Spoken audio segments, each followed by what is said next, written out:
वसईतील देवतलाव गटारजोड प्रकल्प कुणाच्या विकासासाठी?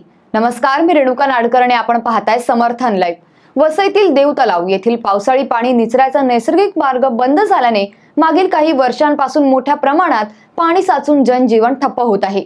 या परिसरात पावसाळी पाण्याचा निचरा होण्यासाठी असलेल्या पारंपरिक मार्गावर माती भराव आणि बांधकामे उभी राहिल्याने ही समस्या वाढली असल्याचं बोललं जात आहे।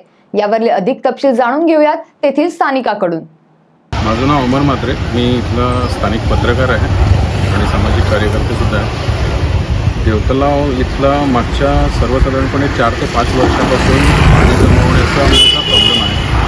इथल्या सर्व जाणाऱ्या चाकरमानी आणि स्थानिक लोकांना त्याकरता मोठ्या प्रमाणात समस्या निर्माण होतात आणि महापालिकेने ही समस्या पाहून त्याच्यावरती असं सोल्युशन काढलेलं आहे की तिथून एक मोठं गटार करण्यात येईल।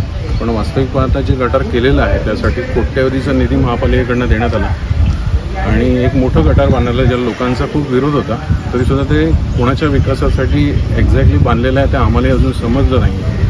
हे गटार लो लाईन एरियामध्ये सोडण्यात आले, ज्यामुळे गणनाका, आकाशवाडी आणि पुढे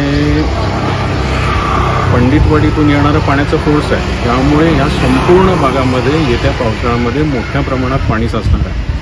माझा पालिका प्रशासनाला एकच प्रश्न आहे की तुम्ही कुठलाही अभ्यास न करता, स्थानिकांची मतं विचारात न घेता, त्यांनी केलेल्या अर्जांची ज्या काही सूचना होता त्या विचारात न घेता कुठल्या हिशोबाने केलेलं आहे मला समजत नाही। मला नाही माहिती याच्यामध्ये ठेकेदारांचं काय भलं होणार आहे की लोकांचं भलं होणार आहे, तो प्रोजेक्ट नेमका लोकांसाठी आहे की ठेकेदारांच्या भल्यांसाठी आहे, याबाबत मला आता प्रश्नचिन्ह पडलेलं आहे। त्यामुळे फार जवळ नाही आहे, येत्या पावसाळ्यामध्ये याबाबतचे सगळे विषय की का करण्यात आले आणि कोणी करण्यात आले आहे हे क्लिअर होणार आहे असं मला वाटतं। देवतलाव परिसरात चालू असलेल्या विकास कामामुळे रहिवाशांना पावसाळ्यात उद्भवणारी समस्या आता सुटणार असल्याचा दिलासा दिला जात आहे।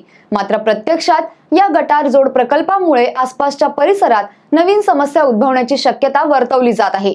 यावरील तुमचं मत कमेंटद्वारे कळवा आणि अशाच विविध विषयांवरील सविस्तर तपशील जाणून घेण्यासाठी समर्थन लाईव्हला सबस्क्राईब करा आणि बेल बटन दाबा। धन्यवाद।